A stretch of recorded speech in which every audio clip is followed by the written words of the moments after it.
सत्संग जी बड़े प्यार और सत्कार से कहिए धन निरंकार जी। बोलिए सतगुरु माता सुदीक्षा शविंदर हरदेव जी महाराज की जय। निरंकारी राजमाता गुरु बचन अवतार की जय।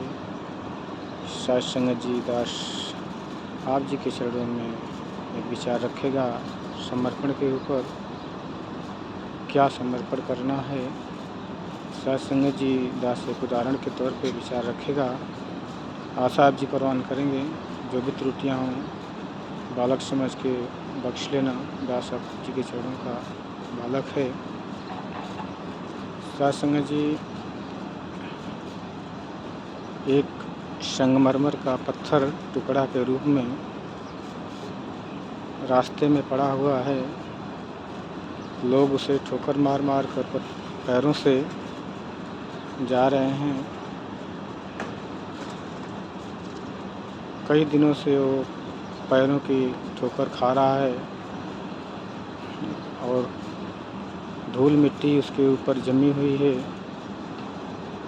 लेकिन सत्संग जी उधर रास्ते से एक मूर्ति बनाने वाला कलाकार गुजरता है जाता है तो उसकी नज़र उस पत्थर पे पड़ती है और वो पत्थर को घर लेके आता है और उसे अपनी कला द्वारा एक मूर्ति के रूप में आकार दे देता है। सत्संग जी अब वो मूर्ति एक देवी का रूप हो सकी धारण कर ली। अब उसको पैरों के ठोकरों से बच गई सत्संग जी। लेकिन अभी उसका स्थान वहाँ नहीं है, क्योंकि मूर्ति अगर बनी है तो उसका स्थान मंदिर में स्थापित होना वहाँ तक तय होता है। तो सत्संग जी अब कोई संत महात्मा जो मूर्ति का पूजन करते हैं वो आते हैं और उस मूर्ति को सुंदरता को देखकर वो बोलते हैं कि मुझे यही मूर्ति चाहिए और वो ले जाके मंदिर में उस मूर्ति को स्थापित कर देते हैं। अब वो मूर्ति की कीमत कई गुना बढ़ गई। जो रोज़ पैरों की ठोकरें खा रही थी सत्संग जी आज वो भगवान का रूप धारण कर चुकी और लोग उसके ऊपर फूल अगरबत्ती धूप सारे पदार्थ पूजा के चढ़ा रहे हैं और अपने मस्तक को टेक रहे हैं। अरदास कर रहे हैं उस पत्थर से कि मेरी मनोकामना पूर्ण हो जाए। सत्संग जी ठीक इसी प्रकार ये मानव का जीवन ब्रह्म ज्ञान के बिना उसी पत्थर की तरह होता है। जैसे ज्ञानवान महात्मा नहीं है तो लोग उसका आदर नहीं करते। कोई भी कुछ भी शब्द में से बोल देते हैं। लेकिन जब संतों की रहमत हुई उन्होंने इस आत्मा को पहचान किया और वो बोले कि आपका स्थान यहाँ पे नहीं है, आप मेरे साथ चलिए, मैं आपको सत्संग लेकर चलता हूँ। वो इंसान सत्संग में जाता है और वहाँ का दृश्य देखता है तो वहाँ पे उसकी पूजा होने लगती है। उसको लोग अच्छे भाव से जानने लगते हैं, देखने लगते हैं। और कुछ दिन के बाद जब वो महात्मा पार ब्रह्म परमेश्वर को दीदार कर लेता है, ब्रह्म ज्ञान ले लेता है, तो अब वो महात्मा ज्ञानी हो जाता है और उसका मान सम्मान बढ़ जाता है। सत्संग जी हमें समर्पण खुद के विवेक को, बुद्धि को, ताकत को, धन को, धान्य को, परिवार को, सबको समर्पण करना पड़ता है। तब जाके ये ज्ञान हमें अंतर्मन में उतरता है। सत्संग जी अगर कुछ भी शेष मात्र हम अपने अंदर रखे हैं तो ज्ञान समझ में नहीं आता। ज्ञान बहुत सूक्ष्म है, ये आप सभी जानते ही हैं। कब ये निकल भी जाता है पता भी नहीं चलता। ठीक जैसे रात को ओस की बूंदें घास पे पड़ी होती है और सुबह सूरज उगते हुए मोती की तरह चमकती है, लेकिन थोड़ी देर के बाद देखें तो कहाँ गायब हो जाती है, नज़रों से पता नहीं चलता। ठीक इसी प्रकार ये ज्ञान भी अगर हम सेवा सुनने सत्संग नहीं करेंगे तो ज्ञान भी इसी प्रकार दूर हो जाता है। सत्संग जी सतगुरु ने पारब्रह्म परमेश्वर का ज्ञान देकर सेवा सुमरन सत्संग 3 कार्य बताया जो हमें हमेशा करना है। सत्संग जी और दास एक विनती भी करना चाहेगा कि जो महात्मा ज्ञानवान हैं, माताएं बहनें जो भी हैं, सत्संग अक्सर हमेशा वो करती हैं, लेकिन दास मुखी जी के साथ कई बार जाने का अवसर मिलता है। गांव-गांव में प्रचार प्रसार के लिए, सत्संग के लिए जब दास घर पे रहता है तो मुखी जी लेके जाते हैं।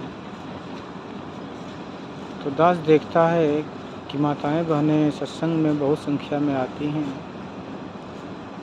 लेकिन अगर जब नाम लिखाना हो तो नाम नहीं लिखाती, संकोच बस कि मैं खड़ा होकर क्या बोलूँगा।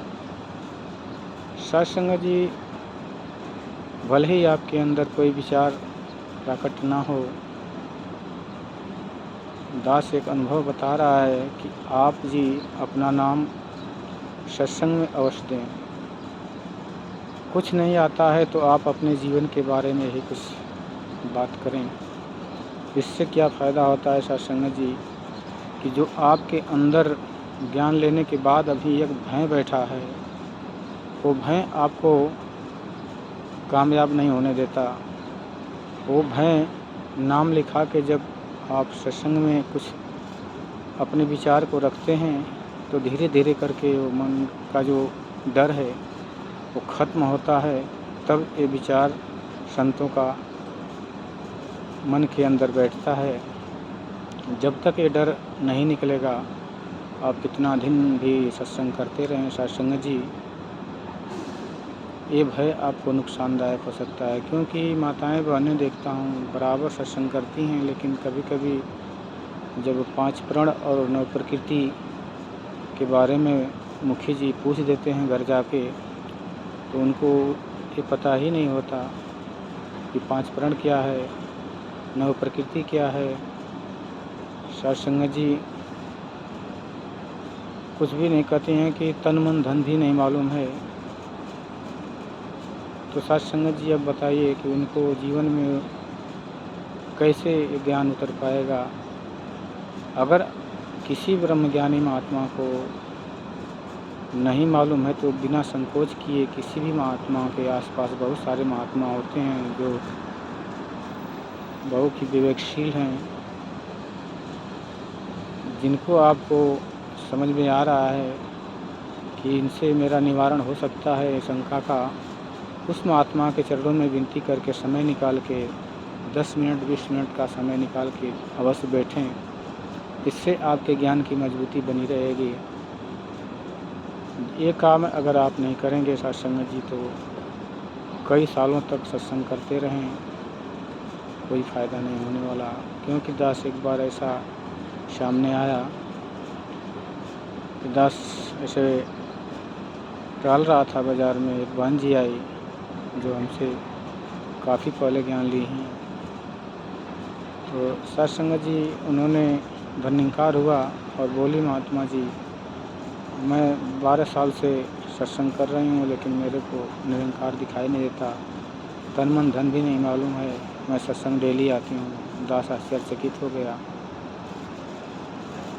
दास उनको विचार बताया कि आप बाबूजी से, मुखी जी से साथ बैठिए, महात्माओं का संग करिए, पूछिए समय निकाल के, तब ये समझ में आएगा। क्योंकि रास्ते पे बताने वाला चीज़ ये तो है नहीं, और दास के अंदर वो पावर नहीं है कि आपको इस भेद बताया जा सके, क्योंकि सतगुरु की मर्यादा का भी ध्यान रहना है।